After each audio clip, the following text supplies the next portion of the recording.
সিনেমার প্রথমে মুম্বাই শহরের একটি হত্যাকাণ্ড দেখানো হয়, যে হত্যাকাণ্ডটি দেখে পুরো মুম্বাই শহর নড়েচড়ে বসে। মুম্বাইয়ের একজন নামি দামি ফিল্ম ক্রিটিক নিতিন শ্রীবাস্তবকে খুবই ভয়ানকভাবে খুন করা হয়েছে, যার পুরো শরীরকে ফল কাটার মতো কাটা হয়েছিল। এই কেস সলভ করার দায়িত্ব পায় অরবিন্দ নামক পুলিশ অফিসার। অরবিন্দ কেসটি ইনভেস্টিগেশন করতে শুরু করলে জানতে পারে নিতিন একজন ফিল্ম ক্রিটিক্স ছিল এবং তাকে তার বাসার ওয়াশরুমে নৃশংসভাবে মেরে ফেলা হয়েছে। অরবিন্দ খেয়াল করে নিতিনের কপালে ত্রিভুজের মতো একটি দাগ কাটা। কিছুক্ষণ ইনভেস্টিগেশন করার পর অরবিন্দ বুঝতে পারে এটি ত্রিভুজ নয়, এটি একটি স্টার। কিলার নিতিনের মাথায় একটি স্টার খোদাই করার সময় নিতিনের ওয়াইফ বাসায় চলে আসায় সেই স্টারটি পুরোপুরি নকশা করতে পারেনি। সেই বাড়িতে কোনো সিসি ক্যামেরা না থাকায় পুলিশ কোনো ক্লুই খুঁজে পায় না। সিন শিফট হয়ে একটি ফুলের দোকানে চলে যায়, যে ফুলের দোকানের মালিকের নাম ছিল ড্যানি।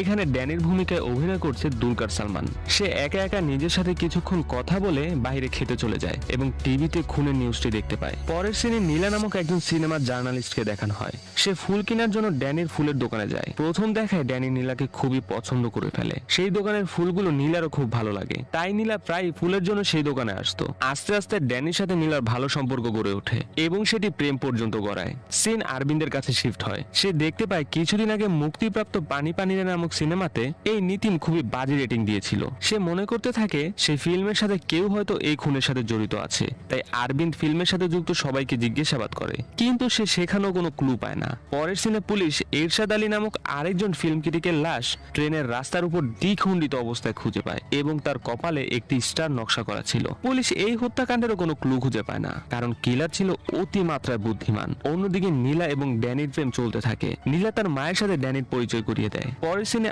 অমিতাভ বচ্চনের একটি সিনেমা মুক্তি পায়, যার নাম ছিল থার্ড আম্পায়ার। সিনেমাটি ভালো হওয়া সত্ত্বেও একজন ক্রিটিক সেটিতে মাত্র 1.5 স্টার দেয়, যার ফলে সিরিয়াল কিলার সেই ক্রিটিককে মেরে তার শরীরের বিভিন্ন অংশ ক্রিকেট মাঠের বিভিন্ন জায়গায় ফেলে রাখে এবং সেই ভিকটিমের কপালে 1.5 স্টার নকশা করে দেয়। এরপর অরবিন্দ সেই তিনজন মুভি ক্রিটিক্সের রিভিউ পড়ে বুঝতে পারে ক্রিটিক্সরা যেইভাবে তাদের রিভিউগুলো লিখেছিল উনি তাদেরকে সেইভাবে মেরেছে। পরের সিনে অরবিন্দ সিনেমার সাথে সম্পর্কিত সকল মানুষকে একটি মিটিং এ ডাকে। সেখানে অরবিন্দ ফিল্ম ক্রিটিকদের জানায় তারা যাতে তাদের রিভিউ লেখার সময় একটু চিন্তা ভাবনা করে রিভিউ লেখে, কারণ ফলস রিভিউ দিলে কিলার তাদের উপর হামলা করতে পারে। সেই মিটিং এ ফিল্ম ক্রিটিক এবং ফিল্ম প্রডিউসারদের মধ্যে ঝগড়া শুরু হয়ে যায়, তাই তারা অরবিন্দের কথা না শুনেই মিটিং থেকে চলে যায়। অন্যদিকে ড্যানি কাগজের একটি ফুল বানিয়ে নীলার বাড়িতে গিয়ে তাকে সেটি গিফট করে, কারণ সেদিন নীলার জন্মদিন ছিল। সেখান থেকে সিন শিফট হয়। কালিঙ্গা নামক নতুন একটি সিনেমা মুক্তি পায়। সেই সিরিয়াল কিলারের ভয়ে সব ক্রিটিক্স মুভিতে ভালো রিভিউ দিতে শুরু করে। সবাই 4 স্টার 5 স্টার দিয়ে দেয়, তবে কার্তিক নামের একজন সিনেমাটিতে 1 স্টার দেয়। এটি দেখে অরবিন্দ তার পুরো টিম নিয়ে কার্তিককে প্রোটেক্ট করতে চলে যায়। কার্তিক জানায় সিনেমাটি একদমই বাজে ছিল। অন্যদিকে কিলার অন্য একজন ক্রিটিককে তুলে নিয়ে যায় এবং ভয়ঙ্কর ভাবে তাকে মেরে ফেলে। আর এই কিলার আর কেউ না, সে ছিল ড্যানি। সে ফিল্ম ক্রিটিককে এই কারণেই মেরেছিল যে সে সিনেমাটিতে মিথ্যে রেটিং দিয়েছিল।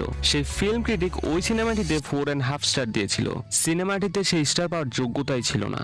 এসব মিথ্যা রিভিউ দেওয়ার বিষয়টি ড্যানির পছন্দ হয়নি, তাই সে ফিল্ম ক্রিটিককে মেরে তার কপালে 4.5 স্টার দিয়ে দেয়। পুলিশ কোনো ক্লু খুঁজে না পাওয়ায় কেসটি সিবিআই এর হাতে হস্তান্তর করার প্রক্রিয়া শুরু হয়ে যায়, কিন্তু অরবিন্দ চাচ্ছিল যত তাড়াতাড়ি সম্ভব সেই কেসটি সলভ করবে। তাই সে তার বান্ধবী এবং ক্রিমিনাল সাইকোলজিস্ট জেনোভিকে নিয়ে আসে। তারা দুজন একসাথে নতুন করে ইনভেস্টিগেশন শুরু করে দেয়। জেনোভির সাহায্যে অরবিন্দ কয়েকটি ক্লু খুঁজে পায়। তখন তারা একটি প্ল্যান করে। তারা নিজেদের একজনকে ফিল্ম ক্রিটিক বানিয়ে তাকে দিয়ে একটি মাসালাদার রিভিউ লেখাবে এবং শুধু তাকে প্রোটেকশন দেবে, কারণ কিলার যাদের হত্যা করছে তারা শুধু স্টারই দিচ্ছে না, তারা মুভির ব্যাপারে অনেক মাসালা দিয়ে রিভিউ লিখছে, যার লেখার হাত খুবই ভালো। কিন্তু কোন রিভিউয়ারই কিলারের ভয়ে কাজটি করতে চায় না। শেষমেশ তারা নীলাকে খুঁজে পায়। নীলা একজন এন্টারটেইনমেন্ট সাংবাদিক ছিল। ভবিষ্যতে সে একজন ফিল্ম ক্রিটিক হতে চায়। অরবিন্দ নীলাকে এই কাজটি করার জন্য রাজি করায়। পরের সিনে একটি নতুন সিনেমা রিলিজ হয়, যার নাম ছিল ডিং ডং। সিনেমাটি দেখে সব দর্শক খুবই মজা পায়, কারণ সিনেমাটি অনেক এন্টারটেইনিং ছিল। তবে পুলিশের কথা মতো নীলা সিনেমাটিকে 1 স্টার দেয় এবং মাসালাদার একটি রিভিউ লিখে। ড্যানিও সিনেমাটি দেখতে যায় এবং অন্যদের মতো সেও মজা পায়। এরপর সে বাড়িতে এসে রিভিউ চেক করতে থাকে। সে দেখতে পায় সকল রিভিউয়ারই সিনেমাটিকে খুবই পজিটিভ রিভিউ দিচ্ছে। তবে হঠাৎ সে দেখতে পায় একজন রিভিউয়ার সিনেমাটিকে খুবই বাজে রিভিউ দিয়েছে এবং বাজেভাবে ক্রিটিসাইজ করেছে। সে আর কেউ নয়, সে হচ্ছে নীলা। এটি দেখে ড্যানির হৃদয় ভেঙে যায়, কারণ সে নীলাকে ভালোবাসে, কিন্তু এখন নীলাকেই তার মারতে হবে। তবে নীলার কাছাকাছি যাওয়া এতটা সহজ বিষয় ছিল না। পুলিশের সব ইউনিট নীলাকে প্রোটেকশন দিচ্ছে। অরবিন্দ নীলার ঘরে নীলাকে প্রোটেকশন দিচ্ছিল। তখন নীলা বুঝতে পারে এই কাজটি করা তার উচিত হয়নি। সে ভয় পেতে থাকে। কিছু সময় পর সেখানে ড্যানি আসে। নীলার অনুমতিতে ড্যানিকে বাসায় ঢুকতে দেওয়া হয়, কারণ নীলা একা একা থাকতে খুবই ভয় পাচ্ছিল। আরবিন্দের আপত্তি থাকা সত্ত্বেও নীলার কথায় ড্যানি নীলার রুমে গিয়ে দরজা আটকে দেয়। এরপর প্লাস্টিকের ব্যাগ দিয়ে নীলাকে বেঁধে জানালা দিয়ে পাশের একটি বিল্ডিং এ নীলাকে ফেলে দেয়, যেটি কোনো পুলিশ অফিসারই দেখতে পায়নি। ড্যানি রুম থেকে বের হয়ে আরবিন্দের সাথে খুবই বাজে ব্যবহার করা শুরু করে দেয়। তখন আরবিন্দ রেগে গিয়ে ড্যানিকে ঘর থেকে বের করে দেয়। এরপর ড্যানি হাসতে হাসতে সেখান থেকে বেরিয়ে পাশের বিল্ডিং এ গিয়ে নীলাকে তুলে নিয়ে যায়। এরপর তাকে একটি গোপন স্থানে নিয়ে যায় এবং মেরে ফেলার প্রস্তুতি নিয়ে ফেলে। এখানে আমরা জানতে পারি ড্যানির আসল নাম হচ্ছে সাবেস্টিয়ান গোমস।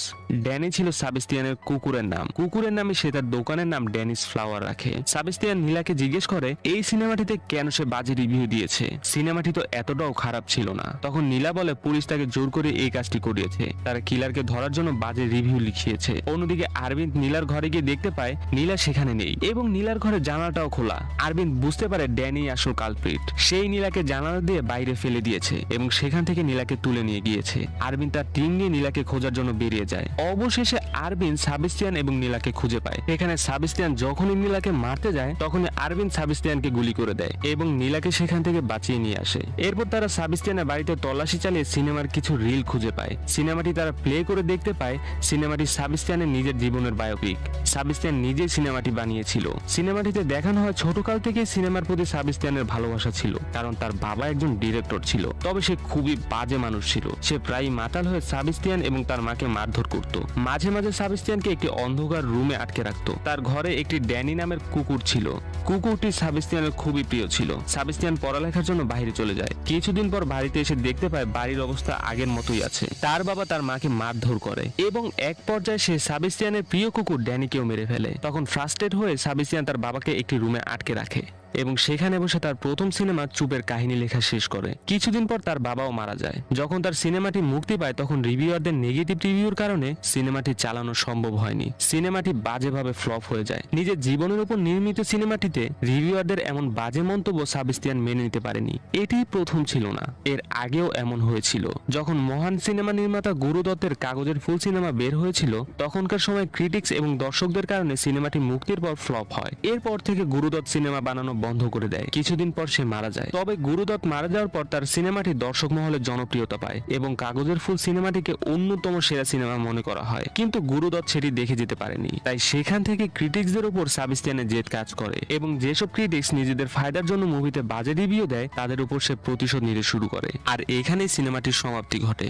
দর্শক, আমাদের ভিডিওটি কেমন লাগলো অবশ্যই আমাদের কমেন্ট বক্সে জানাবেন। যদি ভালো লেগে থাকে তাহলে লাইক, কমেন্ট এবং শেয়ার করবেন। আর আমাদের চ্যানেলের পাশে থাকতে চাইলে অবশ্যই চ্যানেলটি সাবস্ক্রাইব করবেন।